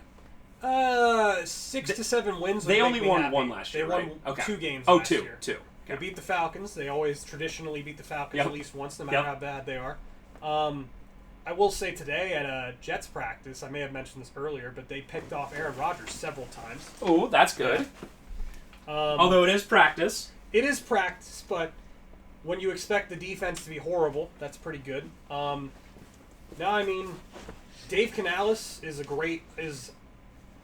refreshing as a head coach to listen to. He was the Buccaneers offensive coordinator last year for Baker Mayfield, who had a career resurgence. He was also the quarterbacks coach for the Seahawks when Geno Smith had his career resurgence. So, theoretically, the guy that was out there that was available that they could hire to get Bryce Young on the right track was Dave Canales. I will say it's kind of sobering that after how bad last year was, the first overall pick, there's chatter out there about this being his last chance as the starting quarterback. That's kind of sad. Yeah. But that's how bad things were in Carolina last year. So, yeah. Not expecting a lot. I don't expect them to win the NFC South. People are picking apart practice reps too much. Like, oh, Bryce Young threw a pick here. And like you just said, it's practice. Exactly. Like, if you're going to throw a pick, practice is the place to do it. It's to see what works. Yeah, like, can you fit that ball into that tight window? This is the time to do it when there's no consequence. You are done with the play, and it doesn't matter. So, it's been a bit of a weird offseason, but I like what they've done. I like Deontay Johnson, as I was telling you earlier. They took the Drew Brees approach with their offensive line, signed 2 really big offensive guards, Robert Hunt from Miami, who was fantastic for Tua last year, and Damian Lewis, good guard for Seattle. So they addressed the biggest problem with their team last year, which was that teams were getting interior pressure, which the biggest way to beat Drew Brees in his prime as a shorter quarterback was to get interior pressure. So they just said, all right, we're going to put 2 really big guys in there, pay them a lot of money, and hopefully we'll be good. So, but overall, I mean, I'm just excited to hopefully watch watchable football. I don't have any expectations for them to be good. I just want to not be sad. You were very sad last year. By the end of the second quarter, usually I was. When I had to sad. watch Panthers games, I was just like depressed, man. Yeah. That game, it might have been the last game of the year where they lost like 7-3 to the Bucks or something like that. It was just pathetic. Even the Bucks were pathetic that game. Yeah. And I felt most bad for the Carolina defense because they were good. They were pretty good, really right? Good, yeah. Like there's just a certain point where like I can just imagine it. Like they're out there, they're playing their heart out. They force a punt. Panthers 3 and out. Okay. Yeah. Go back out there, play their heart out. Panthers 3 and out. Okay. Do it again. Oh, hey, Bryce Young threw a pick and they're first and goal on the 5. Can you stop them? Yeah, the Panthers. It's like, come on, dude. The Panthers' defensive coordinator, Ejiro Evero, was the defensive coordinator for the Broncos the year that Russell Wilson was very sad for the Broncos. And the Broncos' defense was actually very good, but it was the same situation. Russell Wilson sucked. Yep. So then he went to Carolina the following year to be their defensive coordinator after several head coaching interviews. Defense was one of the top as far as passing defenses go. Now, granted, the fact that they got ran all over all the time because their defense was on the field for 75% of the game was part of it. But then Ejiro Evero got a ton of head coaching interviews this past offseason, only to be back in Carolina with a worse personnel group on defense. I feel for the guy because he's... And the best part, the craziest part is he's doing a really good job. Like, just the fact that they forced several turnovers on Aaron Rodgers when their best pass rusher is Jadeveon Clowney is impressive. It's... I feel for the guy. I hope he gets a head coaching job next year. If he can manage to field a top 15 defense with what they have this year, any of the other 31 teams, I would want him to be a head coach. So the floor and the ceiling for the Panthers this year, record-wise. Floor is absolutely 2 wins again. Okay. Ceiling is probably 9 if they... That would be over 500. Yeah, if they... And this would be contingent on them beating the NFC South 5 of their 6 games. That's... Which is possible. Well, yeah, the South isn't very good. Yeah, it's possible because it's the Falcons who are making all these moves, but at the same time, that could still fall off its wheels. The Bucks are the Bucks. I mean, I want to see what they look like without Dave Canales as their offensive coordinator because, like I was saying earlier, I love this guy. Just watching him talk about football or listening to him talk about football is great because it's after listening to Matt Rule and Frank Reich for the last few years, who are very, very bland, gray type people. Dave Canales loves the shit out of football. You can just hear it when he talks, and so just watch. I think that he can. The fact that they don't have him anymore is going to affect them, especially Baker Mayfield's production, and it's the Saints. So the Panthers could very well win 9 games if they won the majority of the NFC South games and pull out a few wins here and there. So that's my ceiling and floor. I think 4, 5, 6 wins is more so. You'd be happy with 4, 5, 6 wins? If they win 5 or 6 games, that is a 100% improvement on last year. Well, that is especially considering the fact that they really didn't have They didn't have a ton of draft capital. They didn't have a ton of free agency money to spend. They lost Brian Burns. They lost Frankie Louvu. They lost a ton of defensive talent. So I'd be happy with that. All right. That was the Panthers pounding part of the... I hope that they win 7 or 8 games. I think that'd be fantastic. All right, so I know we're running pretty on time. I was just checking my answers. Yeah, we got some time. No, that's okay. But my next question for the general preview, do you have a most overhyped team? I do. Oh, I love this. You were excited about that. The Steelers. Are people overhyping them? Maybe the Steelers are, but I know that there's... There's other people in the world except for RJ, right? There's hype over Russell Wilson because they're paying him like nothing, and they're thinking, oh, can he return to the Russ Cooks type style? And then there's hype over Justin Fields, who I like, by the way, but I just don't like the Steelers' offense. Do you know what they say about having 2 quarterbacks? You don't have one. Yep. Right? Well, number one, as I was saying, Najee Harris... not an effective running back, and that's the... No, and that's just sad, isn't it? Like, Yeah. they have a pretty decent O-line, Yeah. I feel. Their offensive line was bad the last 2 years. I don't know about this year. I'm so used to the Steelers just having, like, a boss O-line. And their offensive line might be better now.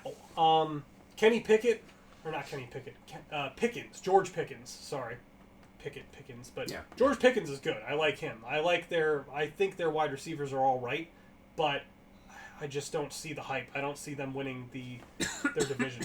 I can't see it. Boy, and that's probably the toughest division in football. And that's the whole thing, is that they could rebound and play quite well, but I just haven't seen it from Russell Wilson. Sean Payton couldn't get it out of him, and Justin Fields is fun. He's got a live arm. He's a great athlete, but I just don't know if he can make it work in that offense. So I'll believe it when I see it, but I think they're being overhyped. I think people talking about how Justin Fields could overtake Russell Wilson. That could happen, but if he does, I think they're in a world of shit. So, speaking of the Steelers, do you think TJ Watt is better than JJ Watt?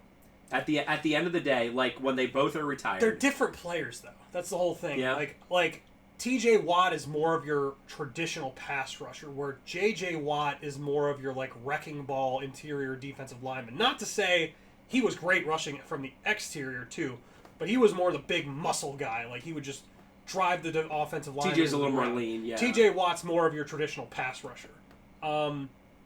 They're both amazing. Can you just imagine being their dad? Like, that must be so cool to just be like... even if you say one is better than the other, they're still both really freaking good. It's crazy. Also, I still can't believe that Aaron Donald retired. Like, that dude never fell off a cliff by any means and was just like, He did I'm done. the thing that most really good players do. They retire before they fall off a cliff. Yeah, because I guess... Yeah. I mean, just imagine for 20 years being just the best at something. And then knowing inevitably in the next 2-3 years you won't be the best at that. Yeah. It must be incredibly difficult. You know? Yeah, unless you're like Jerry Rice, where you just keep going somehow. Yeah. Yeah. Well, he was built different. Yeah. Is that your My overhyped team, or do you have second a... Yeah, let's and this go. one might come out of spite a little bit, but I think the Giants are being overhyped. And I know that might come out of nowhere. People are overhyping them? I think that they expect their defense to be elite. Okay. Because they have Brian Burns, they have a really solid defensive line, they have a pretty solid secondary. They got Daniel Jones some weapons, but in the end, Daniel Jones, Fast Eli is running that offense. Actually, all you have to say is, in the end, Daniel Jones. Yeah. Just end the sentence there. Yep. By the way, earlier you said Daniel Jones had, like, a good-ish season. I think it was more like a good-ish half of a season. Yeah. And, yeah, then they paid him because They had to. Yeah. Yeah. So I have 2 as well. They're both NFC North teams, and this isn't a Vikings thing. I think the Packers are overhyped. I was going to ask you earlier, Jordan Love is like the highest paid quarterback of all time now. And I find that of all the quarterbacks that got these huge contracts, that his is the most undeserved so far. Because the second half of last year, he balled out. Mm-hmm. But he didn't do anything before then. It was around Thanksgiving he started balling out. Yeah, but and he got this huge contract based off of that. And I don't see it. The contract I get, But he did play really well at the end. When they caught fire, he did. I get it, but how many quarterbacks have done that before? Caught fire for a year or half a year or whatever. But I think the difference is just that they surrounded him with a lot of solid wide receiver talent, but it's not like elite wide receiver talent. But he elevated them. He did. Like, there's a reason why almost all of their top 6 wide receivers are considered for fantasy drafts, because he elevated them. That said, I get where you're coming from, and I think overhyped definitely makes sense, but I would not be surprised if they come out swinging. But no, and I'm not saying I will they're say going to go Bryce 4-13. Young almost beat his ass, so I get it. Yeah. Like they were within a half a second of tying the game with the Packers. So right. Yeah, overhyped. I'll give it to you. I don't know. It's just on further review. People are just being so high on them, The Packers, and I'm like, yeah. Like I like. Do I think they're going to go again 4-13, 5-12? No, right. Yeah. But is it something where it'd be like pick them to go to the NFC Championship game? I don't think so. Nah, I think they'll run into a buzzsaw again if they play the 49ers, for example. My second one, and I think this team is going to be good, but it's the Bears. I think the hype on this team is like too much. Mm-hmm. I get it. You said earlier they made a lot of good moves. They put Caleb Williams in a good position, but I feel like even if they come out and they're like 8-9, 9-8, I think a lot of people are going to be really disappointed. Yeah. I think they're expecting like an 11-6, a 12-5 team, and I don't think you turn it around that fast. No. Yes, they again made a lot of great moves, but I don't think you turn it around that fast. Yeah, the whole thing is going to be halfway through the season if teams figure out Caleb Williams. The NFL season is a long season, right? Yeah.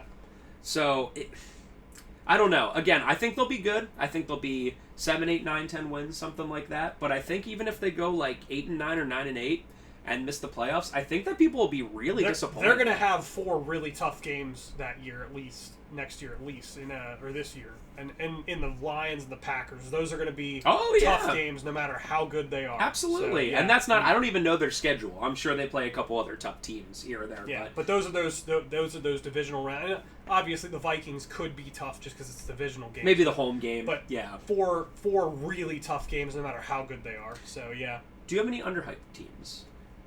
What did I put down for that? Underhyped. I hate to say it, Falcons. Yeah, I could definitely see that.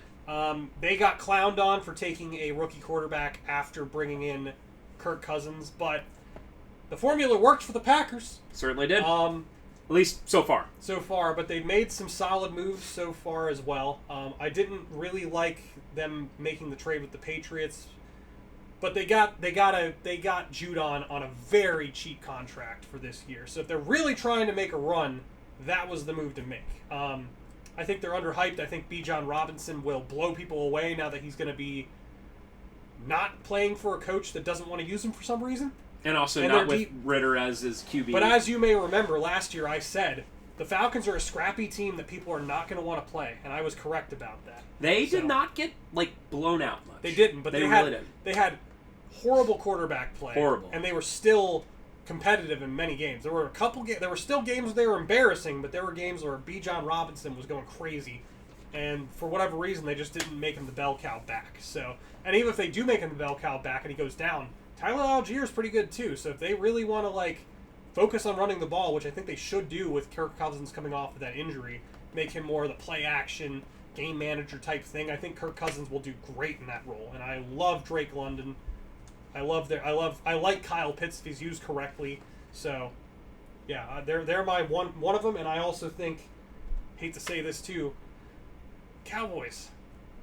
People are making it sound like the Cowboys are done, but they're still a good team. They just didn't make a lot of moves, and that's fine. I get that they didn't make a lot of moves, but they're still a good team. They still got some good defensive players. They still have a solid offensive line. They still have CeeDee Lamb. They still have Dak Prescott. They'll still win 10 through 12 games and lose in the divisional round. Even if they lose in the divisional round, I still feel like that's going to be overachieving for what I think fans think of them, just because they're like, well, they didn't make any moves. They're tanking. It's like Jerry Jones is kind of in a bind right now because he's got to pay Dak Prescott and CeeDee Lamb and why is his name escaping me? The defensive guy, edge rusher, linebacker. Penn State guy. Why is it escaping me? Yeah, I know who you're talking about. Sorry, we've been talking football for like an hour. That guy, you know who it is. Yeah. He has to pay all three of them. They're all gonna reset the market at their positions. So I get why he didn't go out there and spend a ton of money. He also had this weird but he had this weird theory that this lawsuit against the Sunday Ticket was going to cause problems for the salary cap, which didn't pan out. But regardless, so those are my two. So I have two as well. And one is an NFC South team, and it's the Bucks. Not that necessarily I think that they're going to be amazing, but this is a team that got to the divisional round, went to the Lions at home, and almost beat them. Mm-hmm. Right? It was a very close 7 points, right? Mm-hmm. So, again, am I saying that they're going to get to that level again this year? Potentially not, but no one's talking about a team that just did that and didn't lose. They lost their offensive coordinator, could be huge, but haven't lost a ton of pieces. And I just see no one talking about them. And it's very interesting to be one of the last 8 teams, almost beat a team that almost went to the Super Bowl. I don't know. Yeah. It's kind of interesting to me. And the other one is the Chargers. The Chargers are always second fiddle in LA. Jim Harbaugh. Yep. That's it. And maybe Justin Herbert will finally take that next step up there. I haven't seen, too much, again, being LA's second daughter kind of thing. But yeah, I agree definitely, with that. Definitely underhyped. Yeah. All right, moving into the final part. This is our picks. My first question for 2024, this is my first question for you, Brian, with this is, should we even bother picking since the Chiefs are going to win the Super Bowl anyway? I think we can. You think we can? I mean, the Chiefs, all it takes is that one injury. It's definitely going to happen this year. Says increasingly nervous man for the 10th time this season. Yeah. No, I put that as a joke, but like legitimately, please stop them. Stop. Travis Kelce isn't even fast. Just guard him. NFL. Maybe Baker Mayfield will take the Bucks back to the promised land and beat them again. Yeah. All right. So let's start with our picks. So what we do is we pick the divisional winners. We pick our wild card. We pick the AFC and NFC Championship game and our Super Bowl. And then next year we'll look back on this. Future Spencer, when you're watching this next year, start right here. Start watching again right here. Okay, cool. Do you want to go first, or do I want to go first? first? I'm just pulling up a note so I remember who I picked at each position. So I have it set up this way. AFC, East, West, North, and South, if you want to go in that order then. Okay. Or I can even say, hey, AFC East. And that's what I'm saying right now. Hey, AFC East. Hold on. I have some pretty wildly different ones than last year. Okay. Especially considering 30-40% of the playoff seeds are changed usually. Yep. You ready? I'm ready. AFC East. Who's your division winner? This is a tough one. It is a tough one. I have Jets. Okay. Aaron Rodgers. I don't think he'll get hurt on the second play this year. I wanted to pick the Dolphins. I did. But all they had to do was win one of those last 2 games last year. Yeah. They had a win and division win game at home against the Bills. They laid an egg, right? Yeah. I don't. Yeah, okay. The fancy Mike McDaniel's crazy offense works great in September and October. Yeah. I don't think it works as great, at least from what I've seen in November and December. Okay. I wanted to pick them.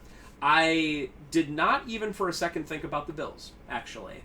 I just feel like it's not as good of a team as it was. I think Josh Allen's going to get beat up this year. I have this weird feeling that the Bills' Super Bowl window, if it's not over, it's very close. Yeah. Despite Josh Allen only being 26, 27, 28, something like that. And of course, quarterbacks can play until they're 35, 40, right?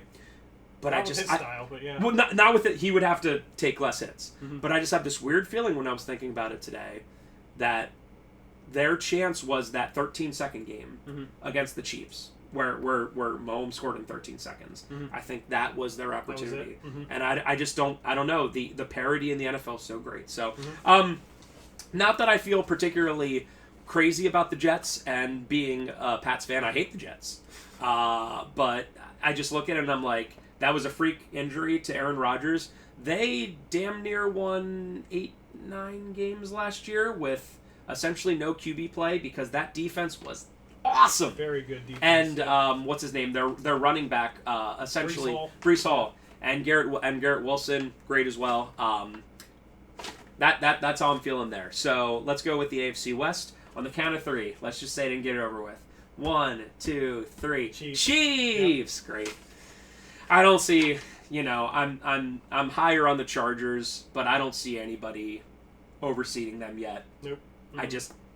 Can Andy Reid? I love Andy Reid. Can Big Red retire? And Travis Kelce, just go out, both of you at the same time. We need something. We need something new. We need fresh blood. Yeah, we'll see. I love him though, but all right. Yeah. So North, you're probably gonna pick the Ravens. Yeah, Ravens. I mean, it's the easy one, but I'll pick the Bengals. I picked them last year. That team before Burrow got hurt was really starting to fire on all cylinders. Mm-hmm. It's a team that always starts out, man, their first 2 or 3 games, they look like garbage. Yeah. Even the year they went to the Super Bowl, and everyone's like, it's over, rip, whatever. Again, the NFL is a long season. Yep. So I think either of those 2 are great choices. Man, the Browns are a good team, but it's the Browns. It's the Browns, yeah. And then the South. This was a tough one as well, because I think the team that is going to be the biggest disappointment is going to be the Texans. I think people are already crowning C.J. Stroud like he's the next whatever.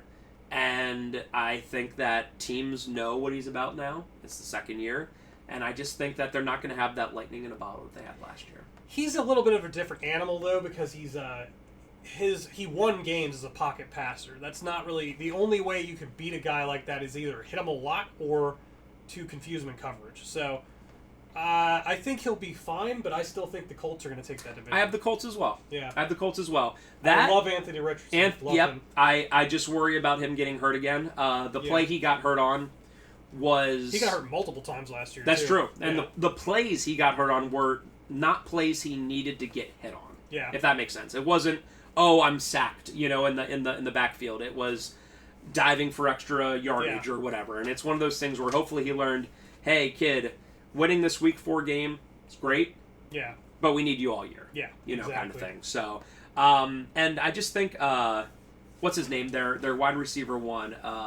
Michael Pittman. Where's he been going fantasy-wise? Because PPR, he was a god last year. He's going in the wide receiver 1 B to wide receiver 2 area. Okay. It just depends. Yeah. But I like him. He was so good at that. Yeah. He's a reception machine, so, yep. All right, wild card 1. So we have to pick another team. You got 3 of them. Wild card 1, Texans. Okay. Wild card 1, I have Ravens. All so right. I think that'll be pretty close between the North and those teams. Mm-hmm. Wild card 2. Let's go with the Jets. Okay. I have the Chargers there. All right. I think that finally they're going to do something and at least get to the playoffs. And wild card 3. Bengals. I have the Bills. When I say that they're Super Bowl, window is closing, doesn't mean they're going to be a bad team. Josh Allen's still Josh Allen. Yeah. McDermott is a great defensive strategist. I just think, are you going as the 7 seed? Are you going to have a real chance of getting to the Super Bowl? Yeah. Probably not. Cool. So we agreed on some there. Mm-hmm. I think we have Jets, Chiefs, Bengals, Colts, and Ravens. Mm-hmm. I think we have 5 teams. And then I have Bills and Chargers. And then you had Texans and someone else as your 7th team. Okay. AFC Championship game. I can start with this if that helps. Yeah, go ahead. Bengals at Ravens. I am not That'd going. Be a heck of an I am not going to sleep on the Ravens, mm-hmm. Especially with Derrick Henry. And just like last year, you picking Cowboys, Eagles. I want just an awesome game, right? Yeah. That's one. I hate the Ravens, but that's one that I would just be so happy going into just watching it as just a great game. Mm-hmm. Okay. I'll go with Dolphins Ravens. Okay, you think Tua's going to take that next step, and I don't know if it'll be him taking the next step as much as just that he won't get hurt and he won't screw them over. Hypothetically, what team takes out the Chiefs? Because if they're not making it, a team is taking them out. Just hypothetically. Bengals. Bengals? Yeah. Do you think Joe Cool's like really the only guy who can actually do it? I don't know if it's as much about him being the only guy who can do it as much as just that they have the firepower. They may not have it for long after this season, but they have the firepower to match up with Mahomes. Yeah. So. Yeah. There aren't many teams in that division that can do that. Like, the Texans have a really good offense, but Tank Dell and the other guy, Nico Collins, like, they're fine, but they're not, like, Jamar Chase and T. Higgins. Right. Right. So, yeah. I swear, every year we sit here in this room and we overvalue the Bengals, and we're just going to keep doing it, baby. Maybe if T. Higgins isn't there or To be whatever. fair, all I said was that they beat the Chiefs, not that they make the championship game, but yeah. Oh, that is true. That is true. My apologies. Yeah. Yeah, you said we both had Dolphins, Ravens. You said Dolphins. Mm-hmm. And who do you have winning the AFC Championship game? Ravens. And I'll have the Bengals on that one. I feel if there's one guy that can come in and win in Baltimore, it's Joe Cool. Also, I trust the Ravens to get far. I just don't trust them to make that last step. Like, running the ball, what was it, like 8 times in the championship game is just... Stupid. That's that like... was their own damn fault. Yeah, that's like overthinking it too much and being like, well, they'll expect us to run. Yeah! They'll expect you to run. All right, so let's go to the NFC East. I'm going to go with the Eagles to win it. I'm going to go with the Eagles as well. Why am I going with the Eagles specifically, Brian? Because the Cowboys won it last year. That makes sense. And they still have that thing going on for the past like 10, 15-ish years where no team repeats. No team. And that's 100% why I chose the Cowboys last year, and they won. And 100% why I'm picking the Eagles this year. Okay. Because it can literally not be the Cowboys because of this thing that's going on. And if you look at it, is it going to be the Commanders? I don't think so. Is it going to be? Is it going to be the Giants? I don't think so. So you put that there to the Eagles. All right, West on 3. 1, 2, 3. Niners. Yeah. Okay, we did it. The North. Do you have someone else winning the North this year? I have the Lions. I have the Lions as well. I think that team is just that good. God, I love Dan Campbell. Don't you? Like he took it one step too far when didn't he go? He went for it on 4th several times in that game when he could have won it by 17 points. Yep. But instead he was like, no, going for the kill shot. Just take one step back, Campbell, and you got it then. It's just a little bit too much at that point. A little bit too much analytics being played. He was literally like when you're playing someone on Madden online, and if they just would have taken that field goal, in Madden as well, then when you're laughing at them as the clock ticks down, like, if you just kicked the field goals instead of being a dick, you would have been fine. Yeah, 100%. And then the South. This is an interesting one. I have Falcons as well. Yeah. I have Falcons as well. We both think it's not going to be the Panthers. I don't think the Saints have a good enough up and down roster. Nah. And Bucks, I could see it, but I feel like the Falcons are, like you said, scrappy. So, wild card 1. Wild card 1. So, I'm going to go with the Packers on that one. Okay. So we got wild card 1. This is as in like the top wild card seed. Yeah. Okay. So like seed number 5. I have them boys. Because I feel like both those teams, the Eagles and the boys, will be pretty good, and they'll pull us first. Wild card 2. This is where I feel like there's a big drop off in terms of the best teams. You know what I mean? So I'm going to go with the Cowboys there. Okay. I have the Seahawks. I think the NFC West. I looked at it and I was like, do I think a second team from the North is going to make it? No. Do I think a third team from the East is going to make it? No. Do I think a team from the South is going to make it? No. Yeah. Right? So I got to the point of, okay. Actually, I apologize. I do have another team from the North, but that's coming up then. So did I think that a third team from the North was going to make it? No. So I was like, okay, Rams or Seahawks, or Cardinals, I guess. And I went with Seahawks just because I feel like it's a pretty solid overall thing they got going on there. I'm not picking them to go far, but 11-6, 10-7, making it in. And then wild card 3. I'll throw out my random NFC team that always surprises. There's always a surprise NFC team, the Commanders. Okay. I would actually really like that because I feel for their fan base. They have been through an awful lot. I think their defense will be a lot better than people think, even though they gave up 2 pass rushers this offseason. So their offense is good. I have the Packers as wild card 3. I think they're good enough for that. I just don't see the ridiculous hype to them. Mm-hmm. Okay, so we both had Eagles, Niners, Lions. Wow, did we agree on all 4? We agreed on all 4 division winners. Mm-hmm. And then wild card boys and Packers. We both had them. Yep, just in different orders, but yeah. Different order. And then I had Seahawks and you had Commanders. Wow. So we actually agreed on most of that. NFC Championship game. I'm going to go with 49ers Lions. I have 49ers at Lions. Okay. If that makes things any different. And who do you have winning?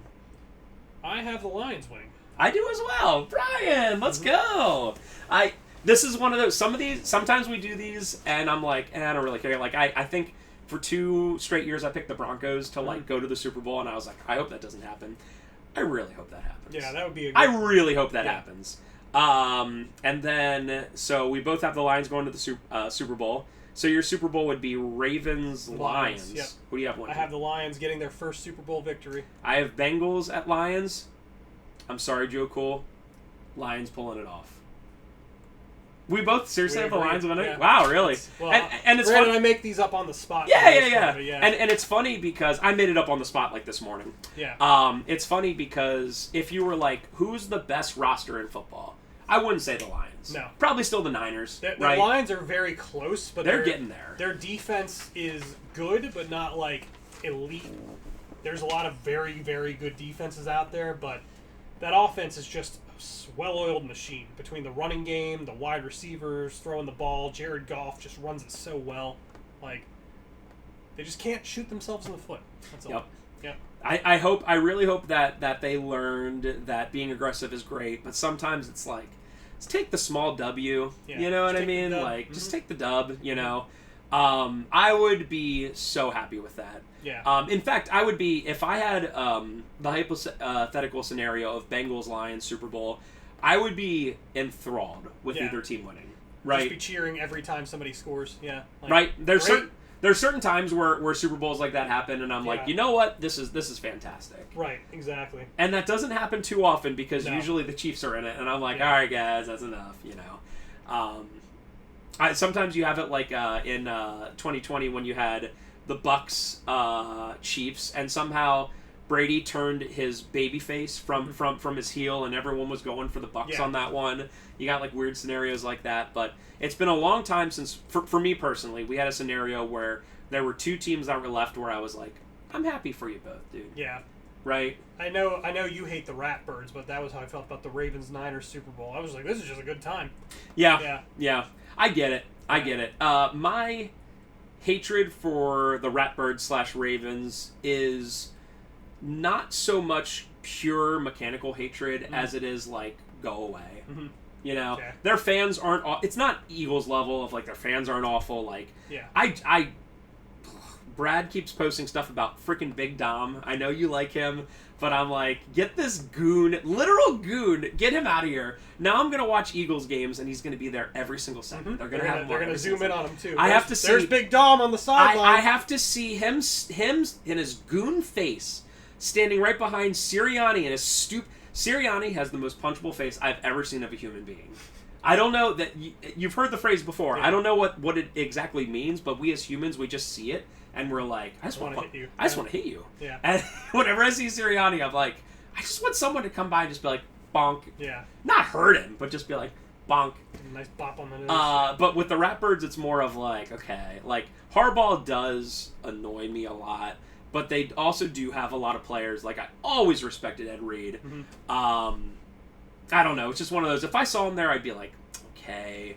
We're a little close to Baltimore, so I feel like any team in this general area that would win a Super Bowl, we'd see like way more fans. I guess for me, with it, it's more the Lamar Jackson thing, because I remember when I was reading when the draft was happening, I remember seeing all these reports about teams wanting Lamar Jackson to like work out as a wide receiver, and I'm like, did anybody watch him in college? Like, I grew up as a Louisville fan. Oh, that's right. Over time, but I remember my dad telling me about Lamar Jackson, being like, "Have you watched Louisville games any time?" And I was like, "No." And he was like, "This Lamar Jackson kid's pretty good." And I watched him. I was like, holy crap! And this was like someone who had watched like Cam Newton play, and I was like, this guy's amazing. And like now that he's like actually becoming that, like he had the MVP season, and he's still that. Like it's one of those where I just have a hard time not rooting for him, especially as like when it was that clear like kind of racist crap that NFL scouts used to do, where it's like, oh, you're black and you can run, you should play wide receiver.